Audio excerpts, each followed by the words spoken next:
Greenwitch, Day 7.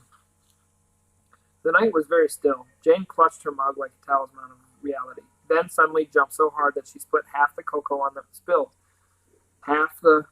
the windowsill. She had caught a movement right below her, at the cottage door. Hardly daring to look, she willed her eyes to move downwards and saw two figures leaving the door. Merriman was unmistakable, though he was hooded and muffled in a long cloak. Light from a street lamp showed Jane the high brow and fierce beak-like nose.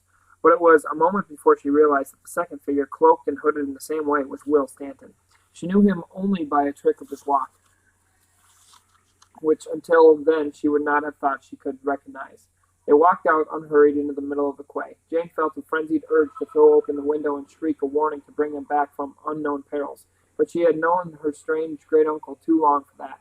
He had never been like other men.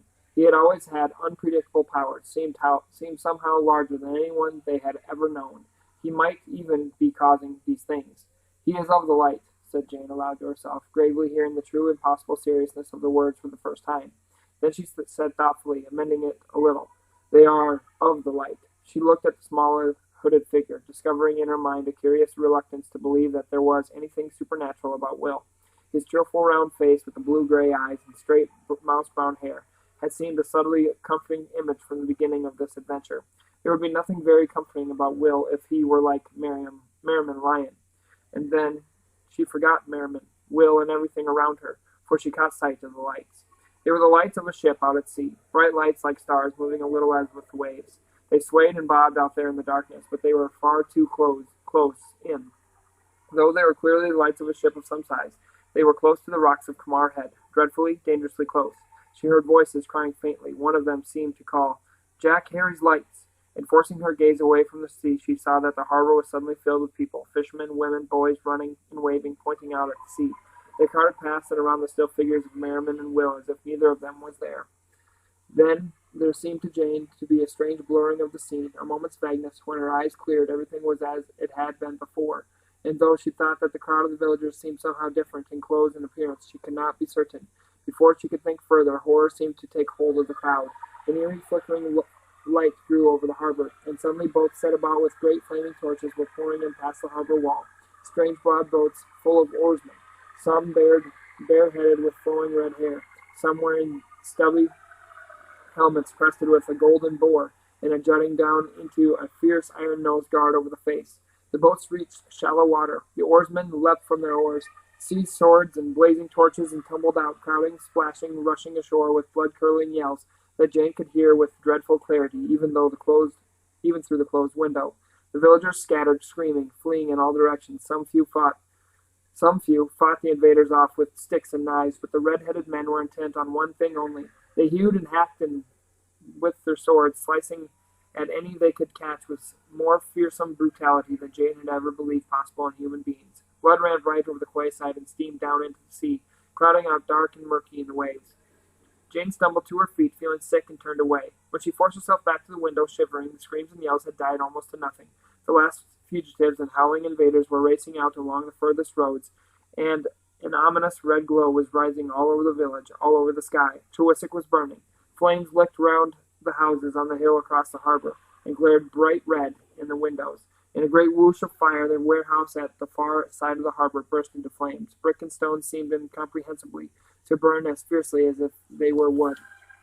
Fumbling desperately with the catch, Jane flung open the window, and met a great crackling and roaring from the fire, and the great billowing clouds of bright lit smoke. The reflection of the flames danced on the water of the harbor. In her agitation, it did not occur to Jane to notice that she did not smell burning, and felt no heat. Down on the quayside, as if they saw nothing that had happened from the beginning, Will and Merriman stood cloaked and still. "Gamary!" Jane shrieked. She could think of nothing, but that fire might reach the cottages. "Gamary!" Then the noise outside in the sky was suddenly gone altogether. Gone, as she heard her own voice and found what she had felt as a high, tremendous scream was no more than a whisper. And as she sat watching, disbelieving, the flames died and disappeared, and the red glow in the sky faded away. There was no more blood, nor any trace of it, and everything in the harbor of Chewissac was as if the red-headed, ravening men from the sea had never come.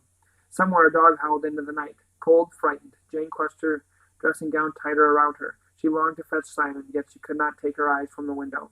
Still unmoving, the dark cloaked figures of Will and Merriman stood over the edge of the sea. They made no sign of having noticed anything that had happened. There was a glimmering, glittering sheen on the water of the harbor, and Jane saw that overhead the moon had floated free of clouds. A different light brightened the world, cold but gentler. All was black and white and gray, and into it, out of the air, came a voice. It was not a man's voice, but thin and unearthly, chanting one sentence 3 times on one high, heart-catching note. The hour has come, but not the man. The hour has come, but not the man. The hour has come, but not the man. Jane peered all around the harbor, but could see no one, only the 2 unmoving figures below. Again the dog howled somewhere unseen. Again she felt a strange buzzing, humming sound in the air, and then she began to hear other voices crying out far off in the village. The lottery, she thought, they cried. Then a man's voice clear. The lottery is taken. Roger Toms, hide them. Bring them to the caves. The revenuers are coming. A woman sobbed, Roger Toms. The harbor filled with people milling about, anxiously staring out to sea, scurrying to and fro. This time Jane thought she could see faces in the crowd that were like the faces of Trewhick that she knew. Penhallows, Pocks, Hoovers, Tegarins, Thomases, all anxious, all perplexed, casting fearful glances both to land and sea. They seemed to have no real contact with one another. They were like sleepwalkers, sleep runners, folk desperately turning about in a bad dream. And a great shriek went up from the whole crowd as the last spectre came rushing at them from the sea. It was not horrible, yet it was more heart-stopping than any. It was a ship, a black ship, single-masted, single-rigged, or square-rigged, with a dinghy behind. Silent and unnerving, it came gliding into the harbor from the sea, scarcely touching the water, skimming the surface of the waves. It carried no crew. Not a single form moved anywhere on its black decks. And when it reached the land, it did not stop, but went on, sailing silently over harbor and rooftops and hill, away out of Trewhick to the moors. And as if the phantom ship had swept away with it all the sign of life, the crowd vanished too. Jane found she was clutching the edge of the windowsill so hard that her fingers hurt. She thought miserably, this is why he wanted us to sleep. Safe and empty with a blanket over our minds. That's where he wanted us. And instead I am in the middle of more nightmares than I ever imagined could come in one night. And the worst nightmare of all is that I am awake. Nervously she peeped round the curtain again. Merriman and Will strode to the center of the quay. A third figure, cloaked and hooded, joined them from the other side of the harbor. Standing very tall, facing the village and hills, Merriman raised both arms in the air. And although nothing could be seen, it was as though a great wave of rage came roaring at them, rearing over them, out of the dark, haunted village of Trewhick. Jane could stand no more. With an unhappy little moan, she dived across the room and into her bed. Tight over her head, she pulled the covers and lay there stuffy and shivering. She was not afraid for her own safety. Merriman had promised her that the cottage was protected, and she believed him. Nor was she afraid for those figures down in the harbor. If they had survived so strange a succession of monstrosities, they could survive anything. In any case, nothing could harm Merriman. It was another fear that possessed Jane, a dreadful horror of the unknown, of whatever force was sweeping through the land and sea out there. She wanted only to cower into her own corner, animal-like, away from it, safe. So this she did, and found, oddly, that because the fear was so large and formless, it proved more ready to go away. Gradually, Jane stopped shivering, grew warm, her taut limbs relaxed, she began to breathe slowly and deeply, and then she slept. Chapter 11. Down in the harbor, with Will and Captain Toms at either side, shadowy hooded figures, Merriman raised both arms higher in a gesture that was half appeal, half command, and he called into the darkness over Trewhick in his deep, resonant voice with the words of the spell of mana and the spell of wreck and the spell of lure. From all around, rage beat at them like waves, a great gale of unseen force. No, cried the great voice of the Greenwitch, thick with fury. No, leave me alone. Come forth, Greenwitch, Merriman called. The spells command it. One coming is all they may command. The voice roared, and out of the sea I came. They commanded me, and I came. No more, no more. Come forth, Greenwitch. Will's clear voice sang out through the darkness like a beam of light. The White Lady bids you hear us. Tethys gave us leave to call you, before you should go to the deep. Fury enveloped them like a tidal wave. At their backs, the sea growled and murmured. The land quivered beneath their feet. But then, though they could not see it, the presence was all around them, seething, resentful. Merriman said, The secret is not yours, Greenwitch. You know you should not keep it. I found it. It was in the sea. It would not have been there, but for a battle between the light and the dark. It fell. It was lost. It was in the sea, in my mother's realm. Come, my friend, Captain Tom said gently in his rounded Cornish voice. You know that is not of the sea, but it is a part of a thing of power. The Greenwich said, I have no friend. It matters nothing to me what happens between the light and the dark. Ah, Merriman said, you will find out that it may matter if this thing of power shall belong fully to the dark. Half of it they have already, half they seek to have from you. If they gain it and have the power of the whole, things will go hard with the world of men. The voice around them mumbled, Men have nothing to do with me? Will's voice cut light and clear through the night. Do you believe that, Greenwich? Men have everything to do with you. Without them, you would not exist. They make you each year. Each year they throw you to the sea. Without men, the Greenwich would never have been born. They do not make me, the great voice was bitter. They serve themselves only, their own needs only.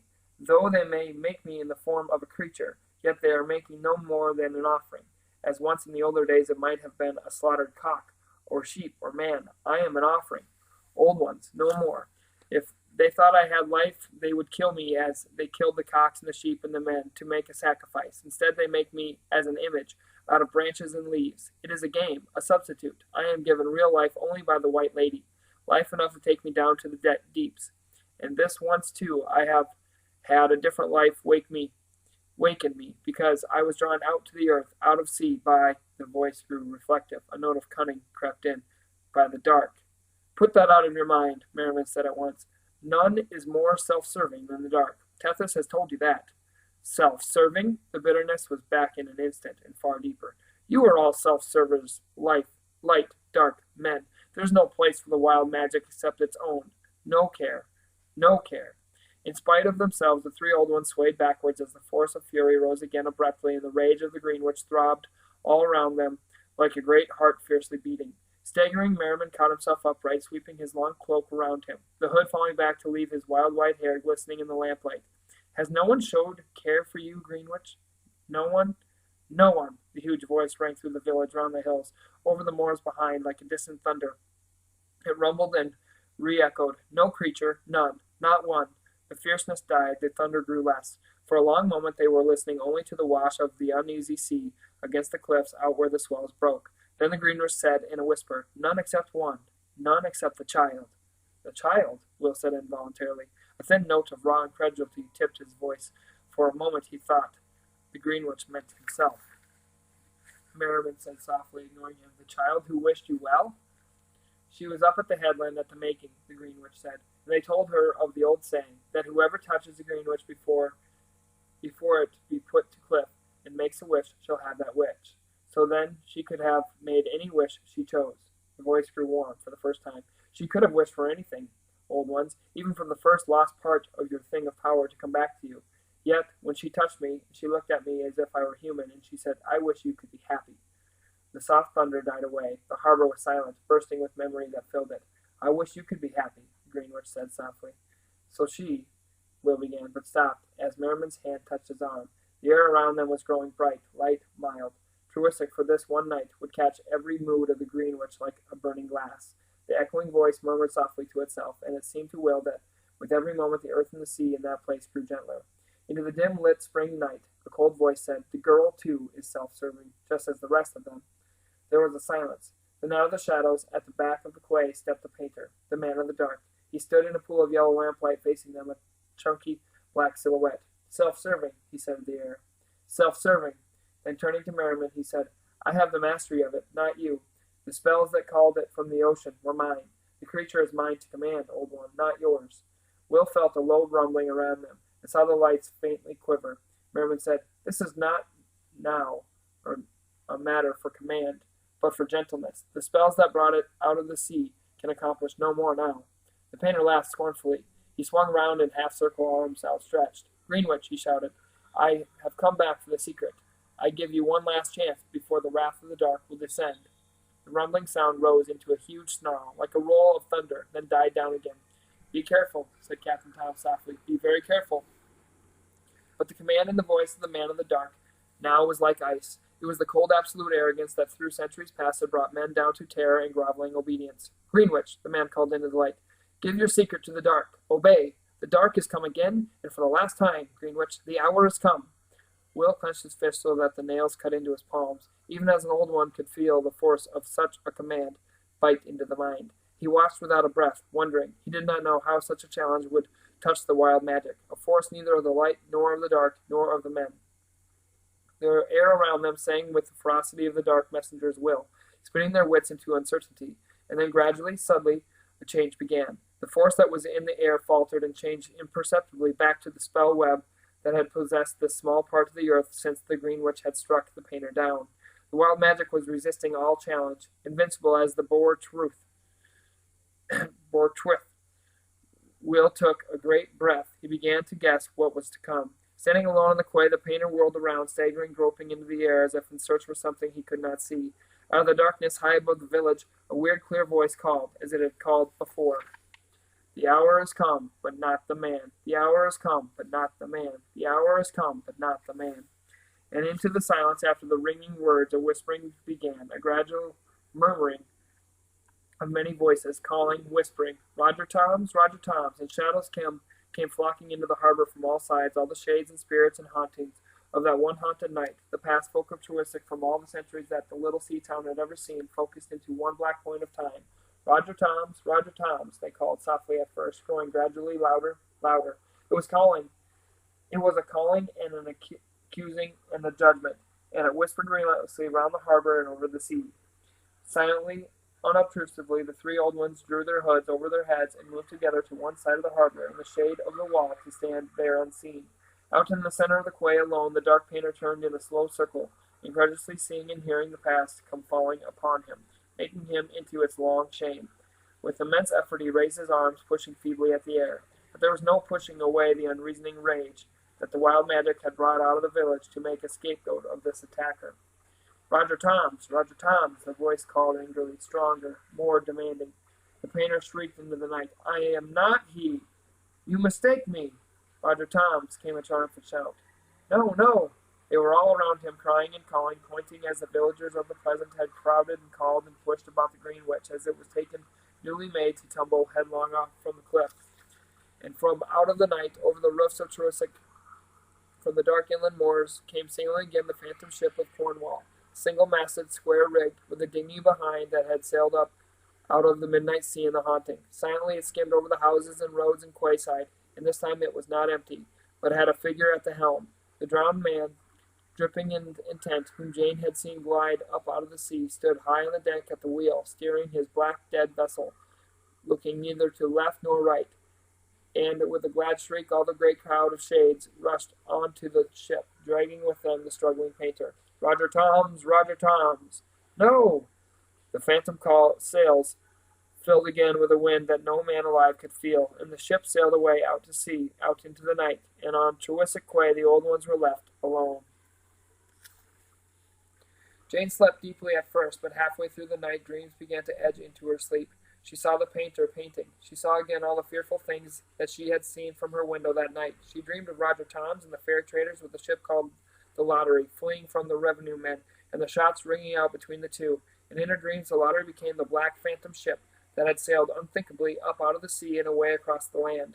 She thought as she tossed in her sleep that she heard voices calling Roger Toms, and then as they faded gradually into her dream came the Greenwitch. She could not see it as she had seen it in a dream once before.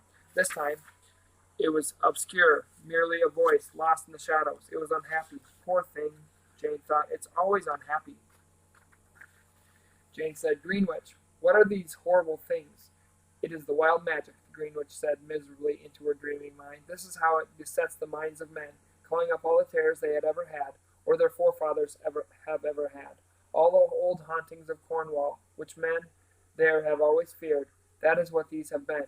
But why not? Or why tonight? Jane said. Greenwich sighed a great gusty sigh like the sea. Because I was angry. I am never angry. But the man of the dark made me so. And the rage of those who are part of the wild magic is not a good thing to bring out. The village bore it. The village has been possessed. Is it over now? It is over now, the Greenwich sighed again. The wild magic has carried away the man of the dark, the messenger of the dark. He was a creature alone trying to cheat his masters, so they did not protect him. And so the wild magic has taken him to outer time, from which he may never properly come back. Jane cried, But he has the Grail. What about the Grail? I know nothing of a Grail, the Greenwich said indifferently. What is a Grail? It doesn't matter, Jane said, with effort. Did he take your secret in the end? Did you give it to him? It is mine, Greenwitch said quickly. I found it, and no one will let me keep it. Did you give it to the dark? No, thank goodness, Jane said. It is really terribly important, Greenwich, to the light, to everyone, really, to the people who made you, to my brothers and me, to all of us. The Greenwich said, to you? Its great melancholy voice echoed round her like waves booming in a cave. My secret is important to you? Of course it is, said Jane. Then here, said the huge voice, take it.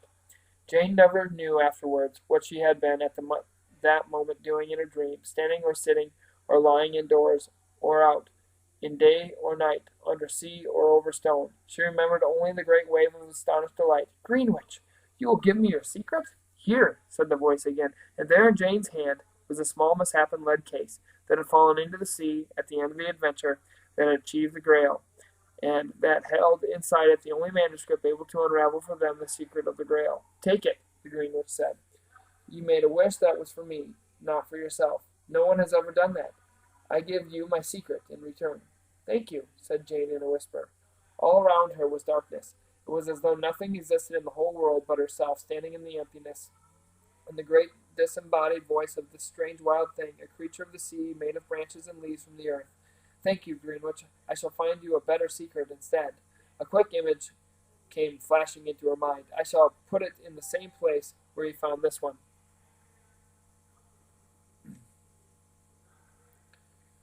Too late, said the great sad voice. Too late. It boomed and re-echoed, fading gradually away. I go to my mother now, to the great deeps. Away into the darkness the echoes died, a last whisper lingering. Too late, too late. Greenwich, Jane cried in distress. Come back, come back. She ran blindly into the darkness, reaching out helplessly. Come back. And in the same moment the dream dissolved, and she woke. She woke into the small white room, bright with sunshine, gay as the cheerful yellow curtains at the windows, and the yellow quilt pulled up to her chin on the bed. The curtains shifted gently in a small breeze from the window she had left part open the night before, and clenched in Jane's hand was a small misshapen lead case, patched with green stains like a rock that has been a long time under the sea. Chapter 12. Tousle-headed from sleep, rumpled pajamas flapping, the children rushed unceremoniously into Merriman's bedroom. Where is he? Try downstairs. Come on. Merriman and Will, looking as though they had been up and dressed for hours, were calmly eating their breakfast in the long, low living room. As Simon, Jane, and Barney tumbled into the room, Merriman lowered a large, rustling stretch of newspaper and peered at them over a pair of gold-rimmed half-spectacles perched startlingly on his high-arched nose. He said, looking at the battered leaden cylinder that Jane mutely held out to him. Ah! Will put down his toast, grinning all over his round face.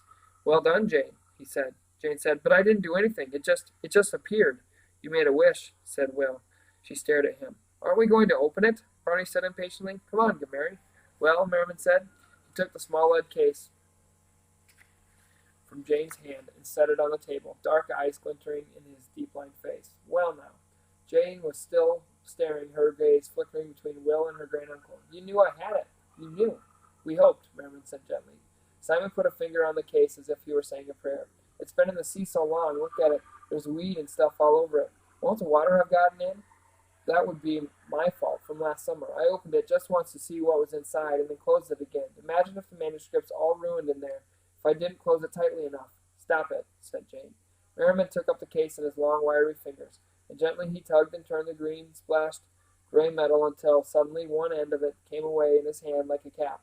Inside, a small roll of heavy parchment projected from the longer part of the case like a pointing finger. It's all right, Simon said hoarsely. Hastily he cleared his throat and put his shoulders back, though it was hard to recover dignity in pajamas. Barney hugged himself, jiggling with impatience. What does it say? What does it say? Very slowly and with immense care, Merriman drew the rolled manuscript from the little leaden case. He said as they unrolled it gently on the table, flat under one large hand, We shall be able to do this twice, at the most, unless it is to crumble into dust. So this is the first time. His long fingers held the cracking brown parchment open on the white cloth. It was covered with 2 blocks of heavy black marks. The children stared, dismayed, chasing horror over their faces. But it doesn't say anything. There's not even a language. It's gibberish.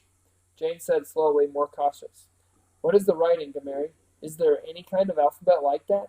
She looked without hope at the series of black marks, upright strokes, slanting strokes, single and in groups, like the random doodling of a tidy madman. Yes, Merriman said, there is. He lifted his hand so that the manuscript rolled itself again, and Will, who had been looking over his shoulder, went quietly back to his chair. There is an ancient alphabet called Ogham, not intended for our kind of writing. This is something like that, but still it is a half-writing, a cipher. Remember, it cannot mean anything until we have the Grail. It was written to go with the inscription on the Grail, to show its meaning plain. The one will give light to the other, Barney wailed. But we haven't got the Grail. The dark, Simon said bitterly. The painter. Then he stiffened his face full of wild hope. But we can get it. We can go and take it from his caravan. They took him to... Morning, morning, Mrs. Penhallow came bustling in with a tray. I heard your voices, my dears, so here's your breakfast. Super, said Barney at once. Very gently, Merriman let his newspaper droop over the manuscript in its case. Well, Jane said, pulling helplessly at her rumpled dressing gown. We aren't exactly dressed, but thank you. My goodness, who minds about that on holiday?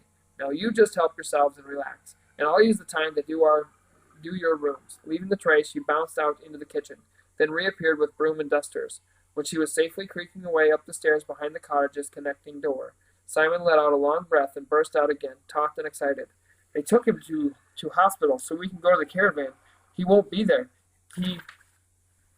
Will hissed sharply between his teeth, holding up a hand in warning. A stumbling and mumbling came at the other door into the room, and through it appeared Bill Stanton, yawning, blinking, tying the belt of an improper dressing gown striped with a deck chair. He looked at the Drews, covering the last of his yawns. Well, he said, I'm glad someone at least looks the same way I do. Simon sat down hard in his chair and began fiercely slicing bread. Barney said, Did you get on all right last night, Mr. Stanton? Will's uncle groaned. Don't talk about it. What an evening. That crazy guy we were taking to the hospital ran away. Ran away? The room was suddenly very quiet. Mr. Stanton sat down and reached greedily for the teapot. I hope he's all right, he said, but he sure gave us enough trouble. He was as quiet as anything there in the back seat. I'd have sworn he was still out like a light. Never made a sound. Then, when we were about halfway to St. Austell, very bleak part of the road, something ran out in front of the car, and I hit it. He took a long drink of tea and sighed gratefully. So I stopped and hopped out to take a look. I mean, you don't want to leave an animal in pain, do you? And while I was out there in the dark, this fellow in the back seat jumped up and opened the door on the other side and was out over the fields before Franny knew what was happening. But he was hurt, Jane said. Could he run? Ran like a hare, Mr. Stanton said, pushing back the hair wisping over his bald head. We could hear him crashing about through hedges, I suppose. We looked for him for quite a while, but we didn't have a light, and it's none too friendly out there in bad weather in the dark. So in the end, we drove on to St. Austell and told the police what had happened. Fran thought we should, after getting Captain Toms to tell the truest cop, though it turned out in the end he didn't. Eh, Mary? We tried, Merriman said blandly. P.C. Traeger was out of the village. Well, the St. Austell constabulary thought we were nuts, said Mr. Stanton, and they were probably right. In the end, we came back here, very late. He drank some more tea and sighed again. English-born though I am, he said plaintively, I do wish our good Mrs. Penhallow would make coffee for breakfast now and again. What was the animal you hit? Barney said. We never found a sign of it. I suppose it was a cat. It looked bigger. Might have been a badger, perhaps. By the time we were through, he chuckled, we decided it was just a good old Cornish ghost. Oh, Jane said faintly. Well, enough of that, Mr. Stanton said. We all did our good Samaritan bit, and I presume the guy's all right somewhere. Hey, this is your last day, kids, isn't it? Looks like it's going to be a nice one. Franny was wondering if we could all take a picnic onto that big beach the other side of Kamar Head. That sounds delightful, Merriman said swiftly, before they could react. A little later this morning, There's one thing I want to show them all first. That's fine. I'm going to take a while to recover from last night. I don't think Fran's even awake yet. What do you want to show us, Mary? Said Jane, more from politeness than enthusiasm. Oh, Merriman said, just an old farm.